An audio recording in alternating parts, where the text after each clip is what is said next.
Hey, Corky. Hi, Corkies.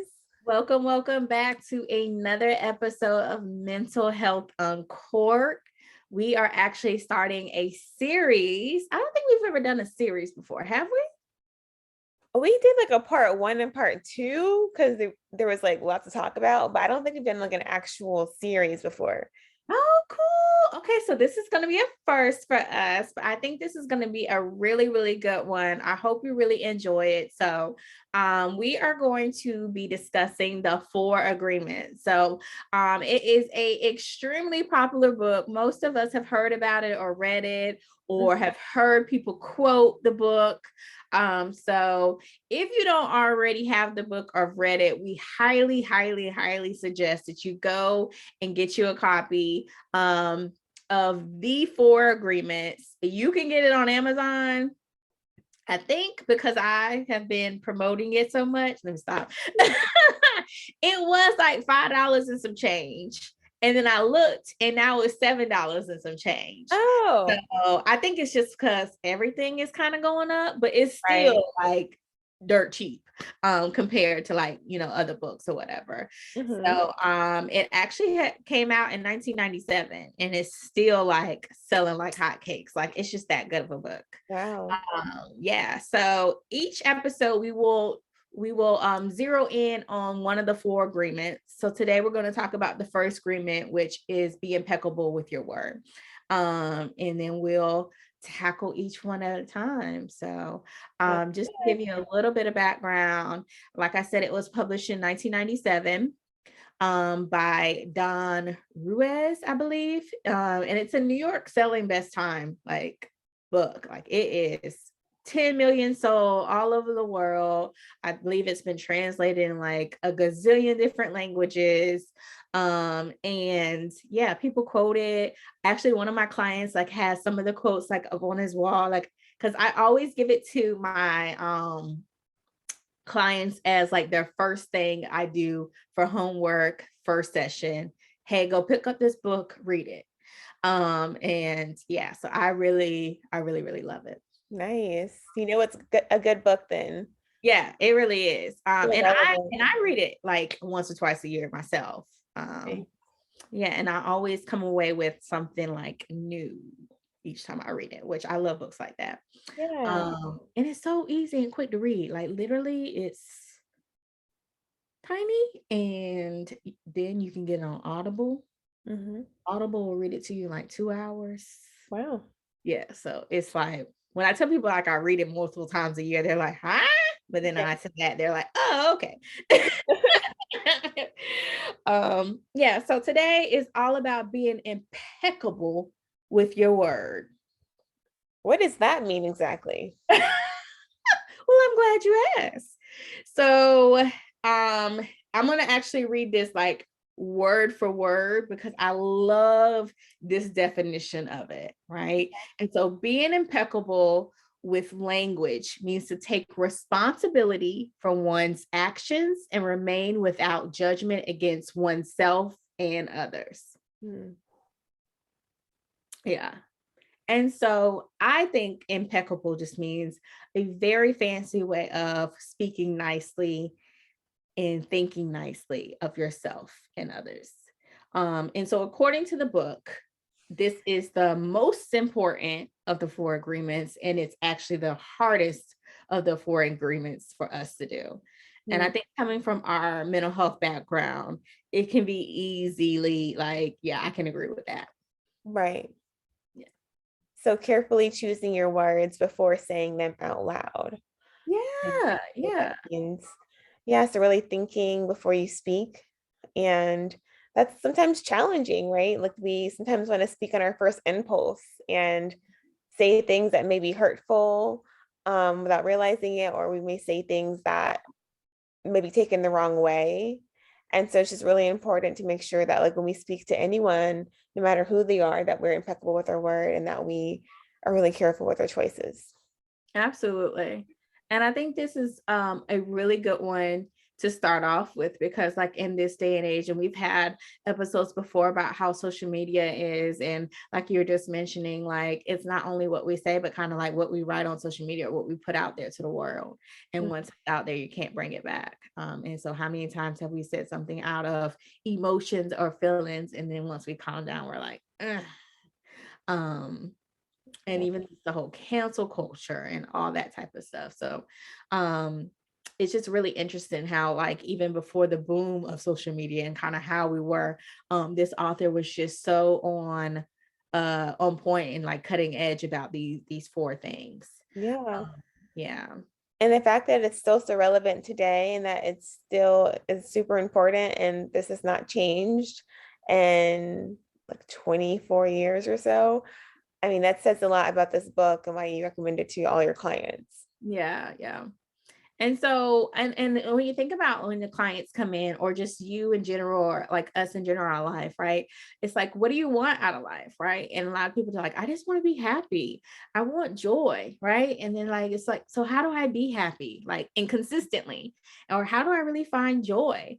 And so the book is like, okay, just do these practical things. Mhm. And like the first one is just be kind with what you say and what you think.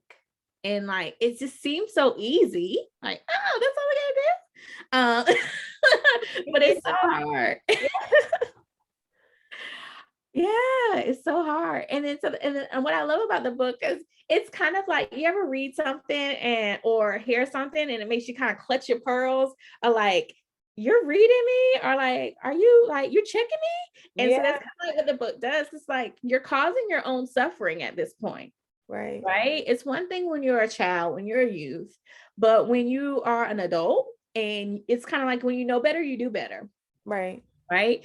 And are you going to constantly keep doing the same thing over and over again, expecting a different result, or are you going to try something different? And Mhm. why are you so fearful in trying something different? If you really, really want that happiness or that joy that you desire. Mhm. Yeah. That's so true. Like if we want things to change, we have to just kind of go for it and Yeah. not be afraid of what the result could be. Yeah. And I experienced that a lot in my life. I'm Mhm. like, oh, I want this and I want that. And yeah, but then I'm like, I know what it feels like to be like in this state in my life, like work and family and friends and just, yeah. So the things that I desire, even though it really, really sounds good, it's like, one, do I really want to put in the work to have it?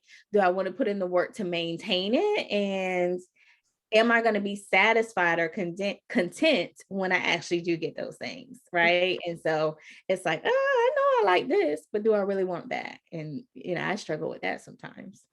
Yeah, I think, in the beginning of your year, kind of just sitting down and kind of thinking about what do you want from these next 12 months that could help you to kind of see like, okay, this is what it's going to take to get there. And like, do I have what it takes? And do I want to put that work in? So like Mhm. you said, like just kind of like really acknowledging like what it will take to get to where you want to be and just going for it. Yeah. How do you like, because I get this question a lot, and I don't know if you get this question either in your just everyday life or in your counseling, of people just be like, well, how do you do it?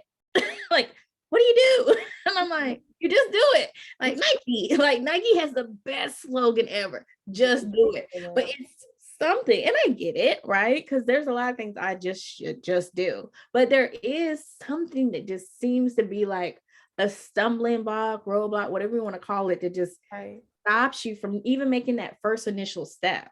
And right. so, like, what do you tell people about like just do it? Well, I encourage them to do it and to take those steps that they need to take to get that done. So just taking things like breaking a big task into a smaller piece without Mhm. making it seem so big. But I find myself still even my own personal life, like I have had things on my to-do list I need to get done. I put them off for like a few months because I'm like, oh, that seems like it's gonna take forever, or I'll be on the phone with this person forever. And I just keep putting it off until like the next week, and then it's been like 3 months. But when I actually get it done, I'm like, oh, that really wasn't like so bad at all. It took me like 30 minutes. But I think it comes down to like you have to just do it whenever you're ready to do it. Like no one can tell you just do it, right? Because like if you don't have that drive or that like motivation to get it done, you just aren't gonna do it. Yeah, yeah. I love that. I use that one a lot too of like, okay, let's just make this smaller, more manageable, right? Because I think we get overwhelmed when we are always focusing on the end goal instead of like, okay, this what can we do today? Like something small today. And not kind of just overwhelming ourselves. And so like the book talks a lot in the beginning when it's kind of laying the foundation for the four agreements of our self-limiting agreements, right? And so the book talks about the great agreements that you should have, the four good ones, but we have a lot of negative agreements that we've made with ourselves or with others based on our experiences in society and how we were raised. And so how much of that really drives our behavior and our functioning and the suffering that we end up having in the end. That's a good point, that there are negative agreements, things that we've, I guess that could be like our non-negotiables, maybe like things that we say like, okay, well, I've done this or been there, did that, and this won't happen again. And so, but it might be holding us back from doing better because we are so stuck in this, like, that didn't work this time, so I'm just going to stop. Definitely. See, now you're calling me out. See, we're talking about the book calling. Now you're calling me out. Oh, No, I love that you said that because it's so true. Because sometimes I think, I don't want to say it. Like we get wrapped up in like, okay, been there, done that, or oh, I learned that lesson. But was that really the lesson that you were supposed to learn? Right. Like I have this thing about let me just transparent, like certain types of people I will never date, right? And so that doesn't mean that I need to clear out a certain, group of people just based on like their occupation or maybe how they look or whatever. No, I need to make sure I get to the root of what that is, because it doesn't mean just because everyone has that same occupation doesn't mean that they're all going to treat me or be the same person. And so that I love that you said that. That's so important. yeah, that's a really good point too. Like when it comes to your personal life, like taking those chances and like not kind of being set in your ways in that instance. Because it's needless suffering. I'm be over here single forever suffering because I've made the agreement, the connection in my head, and it's not even true. It's not Yeah. even true, right? And And a lot of the agreements we think there are personal truths, but they're not the truth. right. It may be what you think that you need, but really, is that really what you need? Mhm. Yeah. So I love that. Mhm. How do we like find out what we need versus what we don't need? And how do we look, when I read the book, I was like, ooh. One of the things I liked about the beginning of the book is like going back to how we learn these things in the first place, right? And most of the time it comes from what we're taught. And so how we get to a place, right, where we finally realize some of the things that we were taught were not right in the first place and Mhm. undoing those things. And I think that's the stage that I've been kind of in the last couple of years of, oh, I wasn't taught this and right in the first place. Of course, I was going to fail in this area or that area and not have really good outcome. And now having to learn and make new agreements about those things like, okay, it doesn't have to be this way, or just because it turned out this way for Susan Q does not mean it has to turn out this way for me. And so I think that's important for a lot of us that are kind of stuck on that, what is it, hamster wheel of thinking, that we do have the power to rewire all of this. And I think that's another beauty of these four agreements, that if you really take them on seriously, and even if you can just take this one on that he mentions is just so important, how your life could just drastically change, like drastically. Mhm. Yeah, for sure. I think these are all super important, and like there's, like I said, they're so relevant. So it's like anyone can use these. They're for everyone.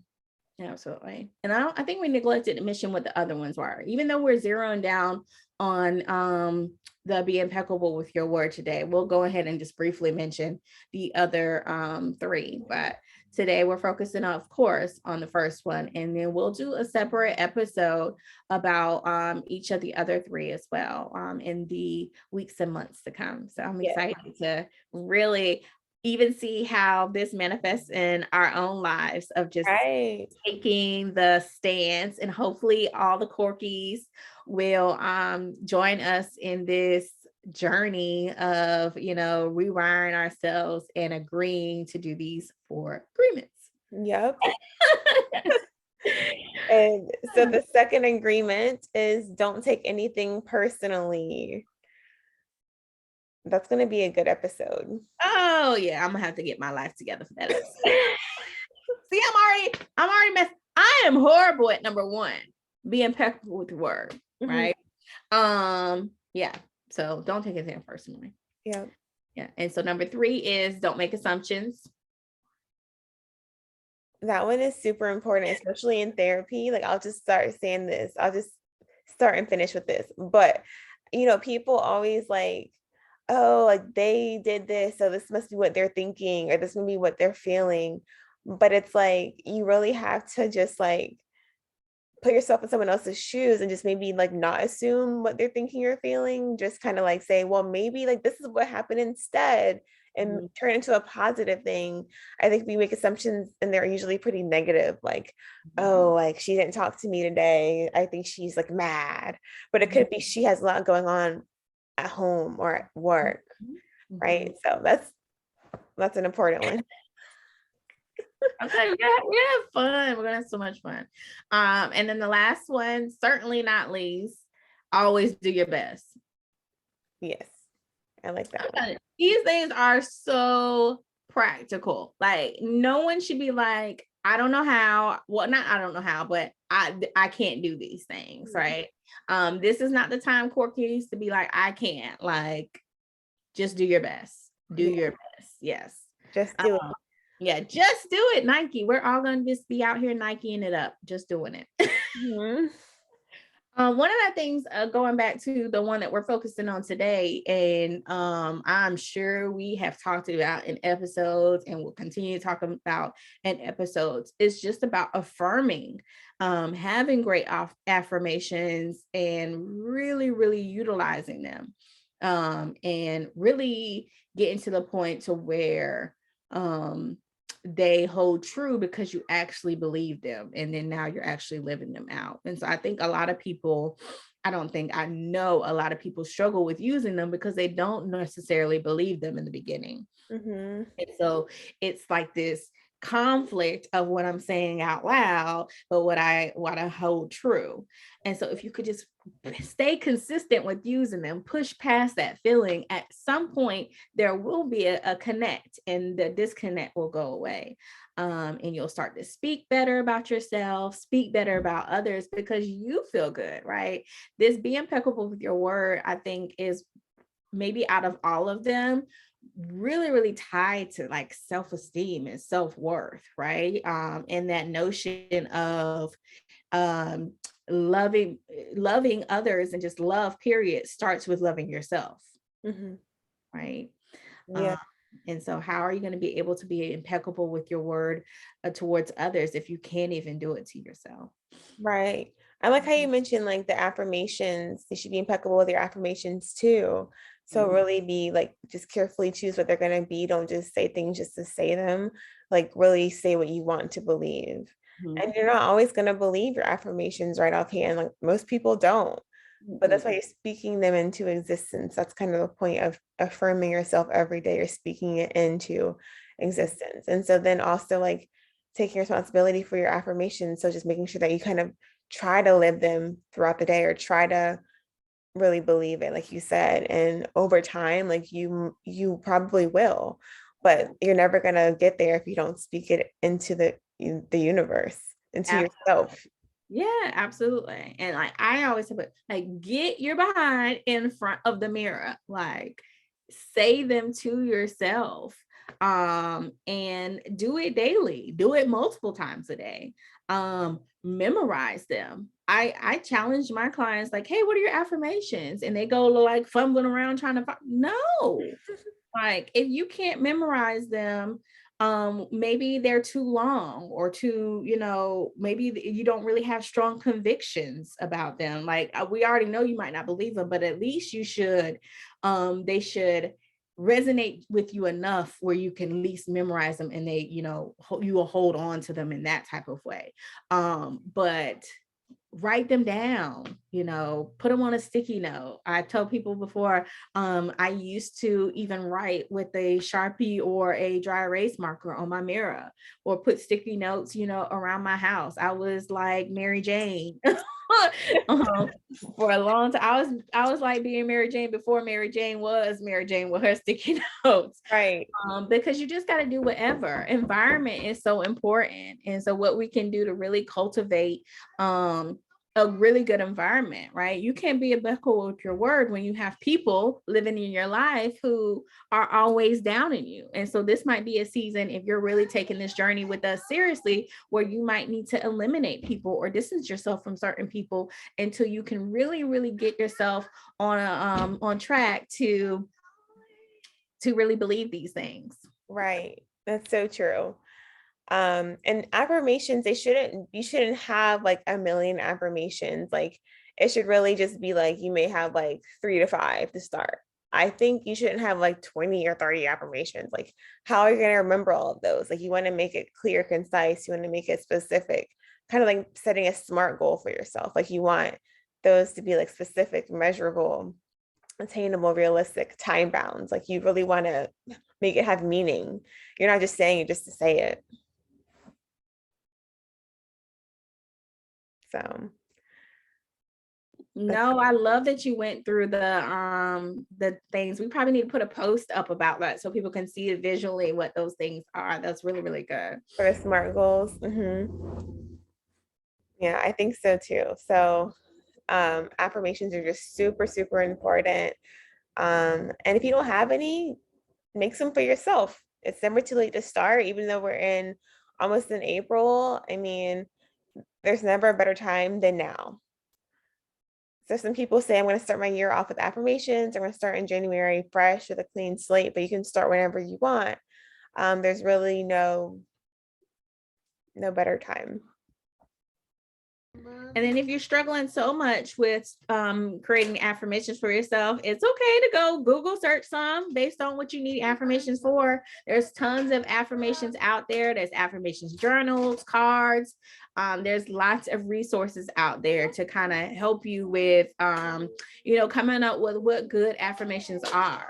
And so I always like to tell people, the affirmation is just what you want to be true for yourself that might not be true right now, or maybe something that is not consistently true that you want to become consistent, right? And it could be in any kind of language that you want it to be. And so a lot of times, it's, I'm a boss, I'm beautiful, I'm worthy, anything like that. And really speaking it in the present tense, not I will be a boss, but I'm a boss now, or, I'm beautiful now. Yeah. So I think those are all really, really good points. Like, definitely, we want you guys to practice this first agreement over the next few weeks. Just be impeccable with your word and let us know how you're doing that. Drop us a comment on Instagram, send us an email. Really just like reach out if you feel like you want to do that. And we would love to hear from you guys on how you're using this and implementing it into your daily life. And just don't forget to do your affirmations as well. Start small, make sure that they're like specific and measurable and everything. And let us know what your SMART goals may be or what your affirmations are. Perfect. And like we said, we will be back next month with the next agreement. Yes, we'll see you guys then. Bye, Corky.